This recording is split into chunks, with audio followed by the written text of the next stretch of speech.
Hi guys, I am here to teach you language arts for Wednesday. I hope you're excited. We are just going to dive right into it, and I'm going to start with spelling, and I'm just going to do a really quick review because spelling is optional, but I always highly encourage it because you want to learn how to spell, and some of these words you need to spell because you're going to be using them frequently. So let's get started.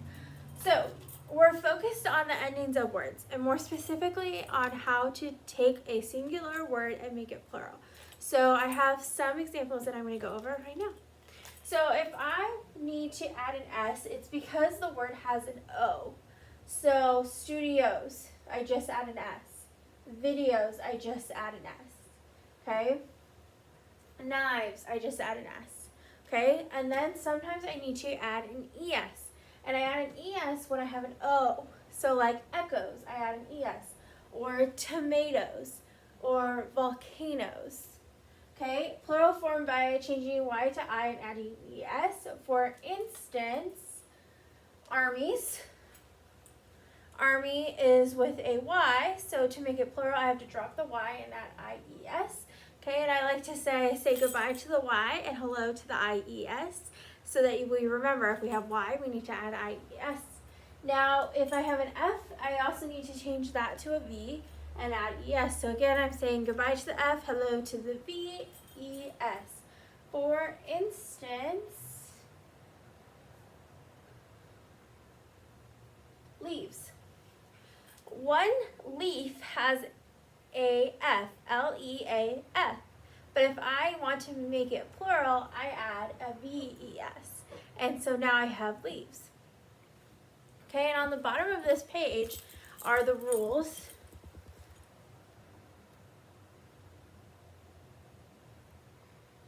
Okay, so to form the plural of many words, I just add S. To form the plural of words that end in SH, CH, SS, X, or Z, I add ES. To form the plural of words that end in a consonant, remember your consonants are everything but your vowels, so A, E, I, O, and U are your vowels, so all the other letters are consonants, plus Y, change the Y to an I and add ES. And then to form the plural of some words that end in F, change the F to V and add ES. So those are your rules. This might be something that you want to pause and write down so that you have, so that you remember when you change it and when you don't. Because, hey, spelling is still important even if you're not taking a spelling test. All right, I'm going to review your vocabulary next. So go ahead and take your practice book out because we're going to go over the answers for that.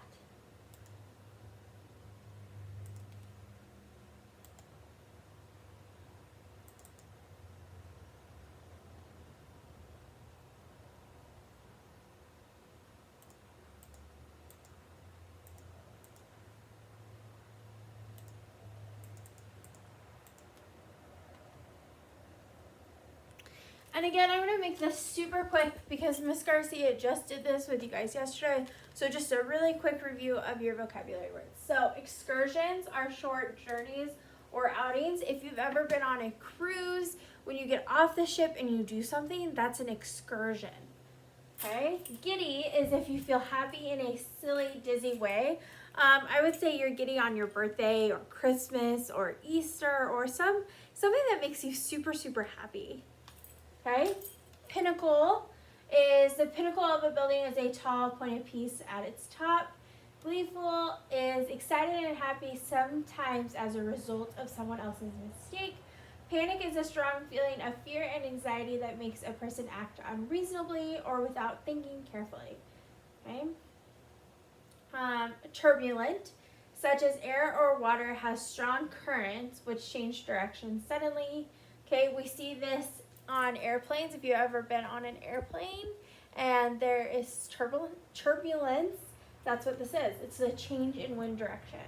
Okay, precious, if something is precious to you, it has value and special meaning to you. You can't live without it. It is precious to you. You can't live without it.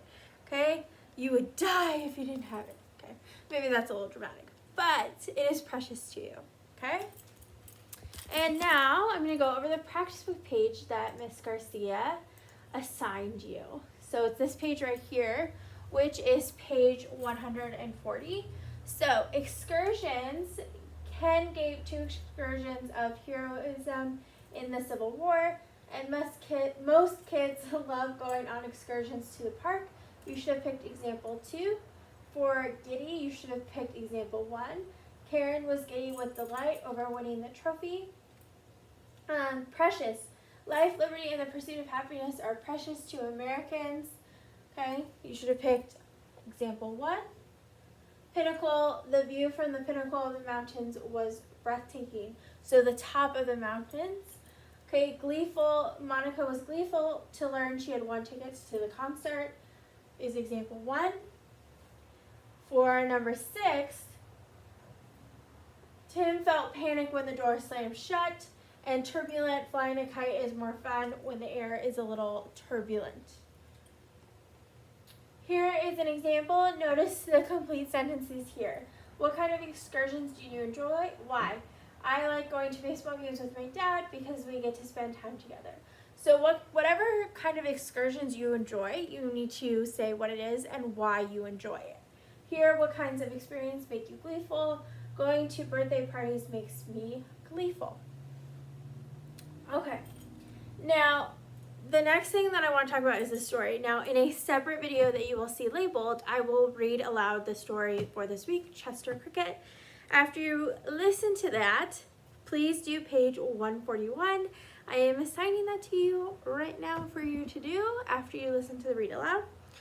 Okay, and then the last thing I'm going to talk about in this video is grammar.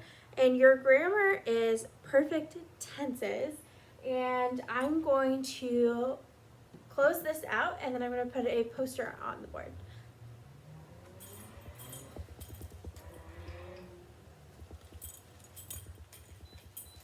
This should look familiar to you.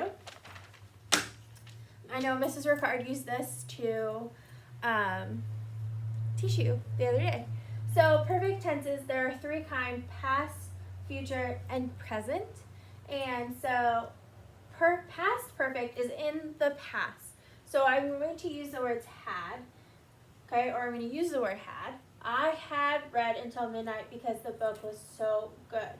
I wonder if he had waited very long. So if it was asking you which one of these sentences show you past perfect, you would be looking for that word had, okay? Future perfect is will have or going to have because it's in the future, okay? She will have studied French for 4 years at the end of May. Are you going to have eaten before we go to the movies? Okay, both of those are things that are going to happen in the future. They are not happening right now, or they didn't happen in the past. Okay, so now I have present perfect. So I have or has. I have had 2 late homework assignments this year.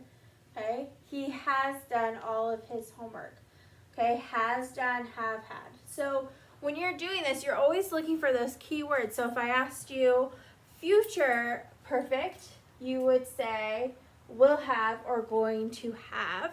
If I said present, you would say I have had or he has done. If I asked you for past, then you're looking for that word had. Okay, those are those key words that you are looking for when you go to do your practice book page. So your practice book page is page 144, and I hope that you are able to do it and you do it well and that this makes sense. Remember, key words, okay? Again, one more time. For past, had, okay? I had something, okay? I had to go to the doctor's, okay? Or I have to, okay?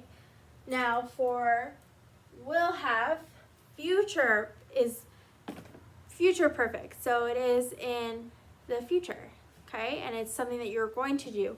He is going to have eaten something, okay? Going to have, will have. Look for those words. Also present perfect, have, had, has done. Remember, those are the words you're looking for. You guys, you can do this. Make sure that you do page 141 and 144, and that you watch Mrs. Ricard's video for Thursday, I think, or maybe, I'm not sure.